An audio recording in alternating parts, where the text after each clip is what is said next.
Hi అండి, నమస్తే. నేను మీ సుజాత.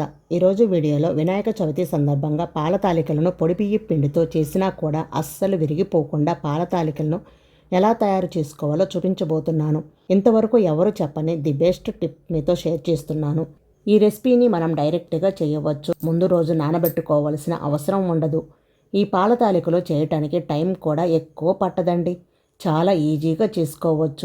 ఈ వీడియో చూసి మీరు పాల తాలికలు మొదటిసారి ట్రై చేసినా కూడా పర్ఫెక్ట్గా చాలా టేస్టీగా వస్తాయి. చూడండి, పాల తాలికలు చాలా సింపుల్ అండ్ టేస్టీగా విరిగిపోకుండా పొడి బియ్యం పిండితో పాల తాలికలను ఎలా చేసుకోవాలో చూసేద్దాం. కమ్మనైన పాల తాలికలు ఎలా చేసుకోవాలో ఇప్పుడు చూసేద్దాం రండి. ఇక్కడ నేను 1 కప్పు బియ్యం పిండిని తీసుకున్నాను. ఇంట్లో తయారు చేసినదైనా పర్వాలేదు, బయట కొన్నదైనా పర్వాలేదు. ఇందులో 1 టేబుల్ స్పూన్ దాకా బెల్లం తరుగు కూడా వేసుకోవాలి. ఇలా బెల్లం తరుగు వేసుకోవటం వలన పాల తాలికలు అనేవి చాలా రుచిగా ఉంటాయి. బెల్లం బాగా సన్నగా తరిగి వేసుకోండి. అలాగే కొంచెం సాల్ట్ వేసేసి ఈ బెల్లం తరుగు అంతా కూడా పిండిలో బాగా కలిసేలాగా కలుపుకోవాలి. తాలికల కోసం ఇక్కడ నేను పొడి బియ్యం పిండిని తీసుకున్నాను. మీరు తడిపిండితో కూడా చేసుకోవచ్చు. ఇలా కలిపేసుకొని పక్కన పెట్టేసుకోండి. మనం 1 కప్పు బియ్యం పిండిని తీసుకున్నాం కదా, దానికి 1/2 గ్లాసు సగ్గుబియ్యం తీసుకోవాలి. సగ్గుబియ్యాన్ని 1 అరగంట పాటు లేదా గంట పాటు నానబెట్టుకోవాలి. నేను ఇక్కడ సన్న సగ్గు బియ్యం తీసుకున్నానండి. మీరు లావు సగ్గు బియ్యమైనా తీసుకోవచ్చు. నేనైతే ముందుగానే నానబెట్టేసుకున్నాను.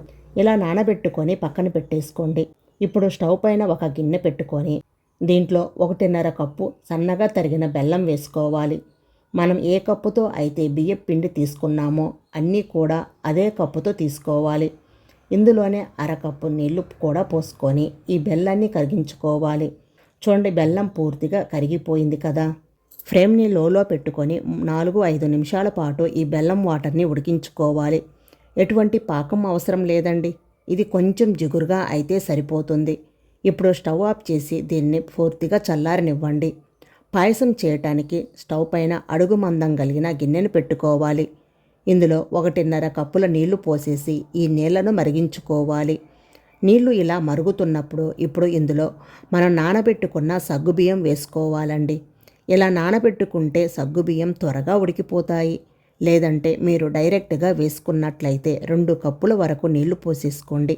ఉడకడానికి కొంచెం టైం పడుతుంది కదా. 2 గ్లాసుల వరకు నీళ్లు పోసి ఉడికించుకోవాలి. సగ్గుబియ్యం సగం వరకు ఉడికించుకోవాలి. మరీ పూర్తిగా ఉడికించవద్దు. ఇవి కొంచెం పైకి తేలినవి చూడండి. ఈ విధంగా ఉడికించుకొని స్టవ్ ఆఫ్ చేసుకోండి. ఆ మిగిలిన సగం పాలతో ఉడికించుకుందాం. ఇలా ఉడికించుకున్న సగ్గుబియ్యం నుండి కొన్ని నీళ్ళని మనం కలిపి పెట్టుకున్న బియ్యం పిండి ఉంది కదా, బెల్లం కలిపి పెట్టుకున్న బియ్యం పిండిలోకి ఫిల్టర్ చేసేసుకోండి. సగ్గుబియ్యం రాకుండా ఫిల్టర్ చేసేసుకోండి. ఇలా సగ్గుబియ్యం నీళ్ళతో కలిపితే పిండి బాగా జిగురుగా వస్తుంది. సగ్గుబియ్యంలో జిగురు ఉంటుంది కదా, ఆ జిగురు వల్ల మనం తాలికలు చేసేటప్పుడు విరిగిపోకుండా చక్కగా వస్తాయి. క్యాటరింగ్ వాళ్ళు ఎక్కువ చేస్తుంటారు కదా, తాలికలు విరిగిపోకుండా ఈ టిప్పుని యూజ్ చేస్తారు.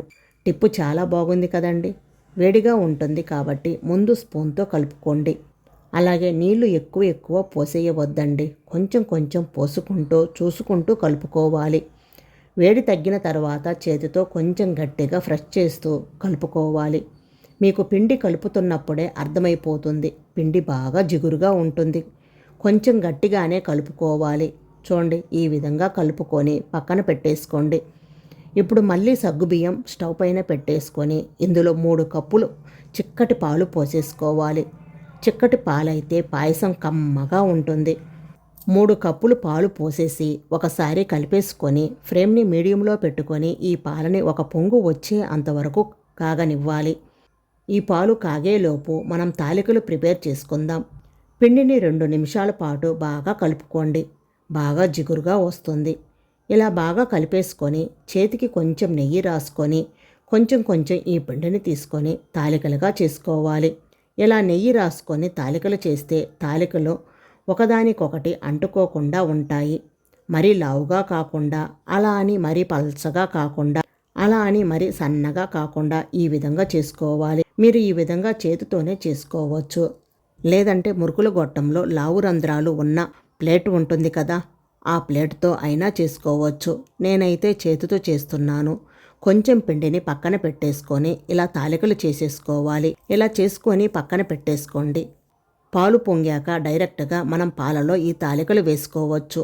పాలు కూడా పొంగాయి కదా, ఒకసారి కలిపేసుకొని 1 టేబుల్ స్పూన్ దాకా నెయ్యి వేసేసుకోండి. ఇక్కడ ఈ క్లిప్పు మిస్ అయిందండి. ఇప్పుడు ముందుగా చేసిన తాలికలు ఉన్నాయి కదా, వాటిని ఈ పాలల్లో నెమ్మదిగా వేసేసేయండి.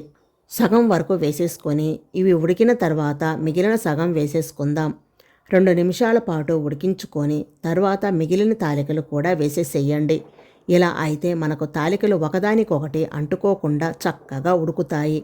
ఇలా వేసిన తర్వాత 1 నిమిషం అస్సలు కదపవద్దు. అస్సలు గరిటె అయితే పెట్టవద్దు. మీడియం ఫ్లేమ్లో ఉడికించుకోవాలి. ఈలోపు మనం పక్కకు తీసి పెట్టుకున్న పిండి ఉంది కదా, దానిలో తగినన్ని నీళ్లు పోసి ఎక్కడ కూడా ఉండలులేమీ లేకుండా బాగా పల్చగా కలుపుకోవాలి.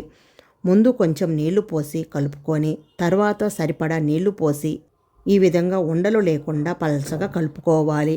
ఇలా కలుపుకొని పక్కన పెట్టేసుకోవాలి. ఒకసారి తాలికలు ఉడికాయో లేదో చెక్ చేద్దాం. స్పూన్తో మనం కట్ చేస్తుంటే ఈ విధంగా కట్ అయిపోవాలి. ఇలా కట్ అయిపోయాయంటే చక్కగా ఉడికిపోయాయి అన్నమాట. ఇప్పుడు ఇందులోకి మనం కలిపి పెట్టుకున్న ఈ బియ్యపు పిండి మిశ్రమం ఉంది కదా, అది పోసుకోవాలి. ఒకే దగ్గర పొయ్యవద్దు. చూడండి, ఈ విధంగా చుట్టూ పోసుకోవాలి. పోసేటప్పుడు ఫ్లేమ్ని లోలో పెట్టుకోండి. ఈ విధంగా చుట్టూ పోసేసి నిదానంగా కలుపుకోవాలి. ఇది పోయడం వల్ల మనకి పాయసం చిక్కగా అవుతుంది. నిదానంగా కలుపుకోవాలి. ఇలా కలిపేసి 3-4 నిమిషాల పాటు ఉడికించుకోవాలి. కొంచెం చిక్కబడే అంతవరకు ఉడికించుకోవాలి. మధ్య మధ్యలో అడుగు పట్టేసుకోకుండా వీడియో క్లిప్లో చూపించిన విధంగా ఇలా మధ్యలో కలుపుకోవాలి. ఇది ఉడికాక కొంచెం చిక్కబడుతుంది కదా, ఇలా ఉడికించుకొని స్టవ్ ఆఫ్ చేసుకోండి. ఇప్పుడు దీంట్లో మనం కరిగించుకున్న బెల్లం సిరప్ని పూర్తిగా చల్లారిపోయిన తర్వాతనే స్టవ్ ఆఫ్లోనే ఉండాలి. ఇలా పోసేసుకున్న తర్వాత మంచి ఫ్లేవర్ కోసం 3-4 యాలకులు మెత్తగా దంచేసి వేసుకోండి. ఒకసారి ఇదంతా కూడా బాగా కలిపేసుకోవాలి. పూర్తిగా చల్లారిన బెల్లం సిరప్ని స్టవ్ ఆఫ్ చేసి పోస్తే పాలు విరిగిపోకుండా పాయసం చక్కగా వస్తుంది. బాగా కలిపేసుకొని మూత పెట్టేసి లో ఫ్లేమ్లో 5 నిమిషాల పాటు ఉడికించుకోవాలి. ఈలోపు మరొక స్టవ్ పైన ప్యాన్ పెట్టుకొని అందులోని 2 టేబుల్ స్పూన్ దాకా నెయ్యి వేసి, నెయ్యి వేడైన తర్వాత కొన్ని కొబ్బరి ముక్కలు పచ్చివైనా పర్వాలేదు, వెండివైనా పర్వాలేదు, కొన్ని కొబ్బరి ముక్కలు వేసి వేయించుకోవాలి. ఇవి సగం వరకు వేగిన తర్వాత కొన్ని జీడిపప్పు కిస్మిస్ కూడా వేసి వేయించుకోవాలి. నేను ఇక్కడ కిస్మిస్ వేయట్లేదండి, ఓన్లీ జీడిపప్పు వేసుకుంటున్నాను. మీరు కిస్మిస్ కూడా వేసుకోవచ్చు. ఇవన్నీ కూడా బాగా వేగిన తర్వాత మనం ఉడికించుకున్న పాల తాలికల పాయసంలోకి వేసేసుకొని స్టవ్ ఆఫ్ చేసుకోండి. ఈ పాల తాలికలు మరీ చిక్కగా ఉడికించేయొద్దండి. ఆరిపోయేసరికి ఇంకా చిక్కగా అయిపోతుంది. కన్సిస్టెన్సీ చూడండి, ఈ విధంగా ఉండాలి. చూడండి ఎంత క్రీమీగా వచ్చిందో కదా. తాలికలు కూడా చక్కగా వచ్చాయి. పాలు విరిగిపోలేదు. చూస్తుంటేనే నోరు ఊరిపోతుంది కదా. అంతేనండి, కమ్మనైన పాల తాలికల పాయసం రెడీ అయిపోయింది. ఈ టిప్తో మీరు కూడా ఒకసారి ట్రై చేయండి. ట్రై చేసి మీకు టేస్ట్ ఎలా అనిపించిందో నాకు కామెంట్ రూపంలో తప్పకుండా తెలియచేయండి. వీడియో నచ్చితే లైక్ చేసి మీ ఫ్రెండ్స్ అండ్ మీ ఫ్యామిలీ మెంబర్స్కి షేర్ చేయండి. అలాగే మరిన్ని సింపుల్ అండ్ టేస్టీ రెసిపీస్ కోసం సుజాత ప్రెషర్ కుక్కర్ యూట్యూబ్ ఛానల్ని తప్పకుండా సబ్స్క్రైబ్ చేసుకోండి. Thank you for watching.